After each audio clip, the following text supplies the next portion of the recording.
Cigarette ഈ ലോകത്ത് 890 million ആൾക്കാർ വലിക്കുന്നുണ്ടോ? ആഷ്ലി, ഈ ലോകത്ത് എത്ര ആൾക്കാർ സ്മോക്ക് ചെയ്യുന്നുണ്ടായിരിക്കും? അതൊക്കെ ഇപ്പൊ അങ്ങനെ എണ്ണാൻ പറ്റുമോ? ഞാൻ റീസെന്റ് ആയിട്ട് വേൾഡ് ഹെൽത്ത് ഓർഗനൈസേഷൻ ഒരു സെൻസസ് വായിച്ചപ്പോഴത്തേക്കാണ് അത് കാണിച്ചത്.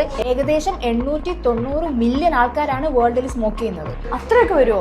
പിന്നെ എങ്ങനെ പോലും ഡെയിലി ഒരു 100 മില്യൺ ആൾക്കാരെങ്കിലും വലിക്കുന്നുണ്ടാവില്ലേ? ഈ സ്മോക്ക് ചെയ്യുന്നവരെ മാത്രമല്ല, ഇപ്പൊ നമ്മൾ പാസീവായിട്ട് എടുക്കുകയാണെങ്കിൽ ഇത് എഫക്ട് ചെയ്യുന്നവരുടെ ഫാമിലി മെമ്പേഴ്സ് ഉണ്ട്. ഇപ്പൊ അവർക്ക് കുട്ടികളുണ്ടെങ്കിൽ കുട്ടികൾ, ഇപ്പൊ അതല്ല വീട്ടിൽ പെറ്റ്സിനെ വളർത്തുന്നുണ്ടെങ്കിൽ അതിനെപ്പോലും ഇത് എഫക്ട് ചെയ്യുന്നുണ്ട് ഈ സ്മോക്കിംഗ് ഹാബിറ്റ്. ശരിക്കും പറഞ്ഞാൽ അവരെ തന്നെയും ചുറ്റുമുള്ളവരെയും കൊന്നുകൊണ്ടിരിക്കുക അവരറിയാതെ. കാരണം നമുക്ക് എല്ലാവർക്കും അറിയാം, cancer, lung disease, heart disease ഇതെല്ലാം വരാൻ ചാൻസ് ഉണ്ട്. ഹെൽത്തിനെ മാത്രമല്ല നമ്മൾ നോക്കുവാണെങ്കിൽ ഇപ്പം നമ്മുടെ എൻവയൺമെന്റില്ലേ, എൻവയൺമെന്റിനെ ഇത് പാസീവായിട്ട് എഫക്ട് ചെയ്യുന്നുണ്ട്. കാരണം എന്ന് പറഞ്ഞു കഴിഞ്ഞാൽ ഇപ്പൊ ഇവർ സ്മോക്ക് ചെയ്തിട്ട് ലാസ്റ്റ് വരുന്ന സിഗരറ്റ് ബഡില്ലേ, ഓക്കെ, അവരെ കളയുന്നത് ചെറിയ സാധനം, അത് ഇവർ കളയുമ്പോഴത്തേക്ക് സംഭവിക്കുന്നതെന്ന് പറഞ്ഞാൽ അത് ഡീകമ്പോസ് ചെയ്യാൻ വേണ്ടിയിട്ട് ഒരുപാട് നാളെടുക്കും.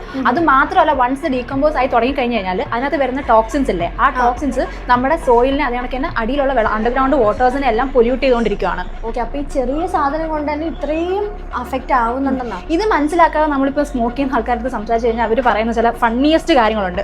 ഒന്നെങ്കിൽ പറയും ഓക്കെ കൂട്ടുകാരൻ എന്നെ വലിക്കാൻ പഠിപ്പിച്ചതാണ്, പിന്നെ പറയുന്നതെന്ന് പറഞ്ഞാൽ ഞാൻ ഫിലിമിൽ കണ്ടു ഇന്ന ഹീറോ, എന്റെ ഫേവറേറ്റ് ഹീറോ സിഗരറ്റ് വലിക്കുന്നുണ്ട്, അതുകൊണ്ട് വർക്ക് പ്രഷറാണ്. ഇങ്ങനത്തെ കുറെ ഫണ്ണി കാര്യങ്ങളാണ് നമ്മൾ സ്മോക്ക് ചെയ്യുന്ന പല ആൾക്കാർ, ആണായിക്കോട്ടെ പെണ്ണായിക്കോട്ടെ, പല ആൾക്കാരും പറയാറുണ്ട്. പക്ഷെ എന്ന് വെച്ചാലേടാ, ഈ വർക്ക് പ്രഷർ എല്ലാവർക്കും ഉണ്ട്, പക്ഷെ എല്ലാവരും സിഗരറ്റ് വലിക്കുന്നില്ല. അതില്ലാതെ ആൽക്കഹോളോ സ്മോക്കിങ്ങോ ഒന്നും ഇല്ലാണ്ട് അതിനെ നേരിടുന്നവരുണ്ട്. അപ്പൊ അവര് ലൈഫിന് അത്രത്തോളം ഇമ്പോർട്ടൻസ് കൊടുക്കുന്നുള്ളതുകൊണ്ടാണ് നമ്മളിവിടെ നിന്ന് പറയുമ്പോഴത്തേക്ക് ഇതിപ്പം പല ആൾക്കാരും ഓക്കെ നീയൊക്കെ എന്ത് ഇവിടെ നിന്ന് പറയുന്നുള്ളൊരു മെന്റാലിറ്റി ആയിരിക്കും. പക്ഷെ വിൽ പവർ ഉണ്ടെങ്കിൽ, അതെ വിൽ പവർ ഉണ്ടെങ്കിൽ നമുക്ക് ഒരു ലഹരിയുടെ ആവശ്യം ഈ ലോകത്തില്ല.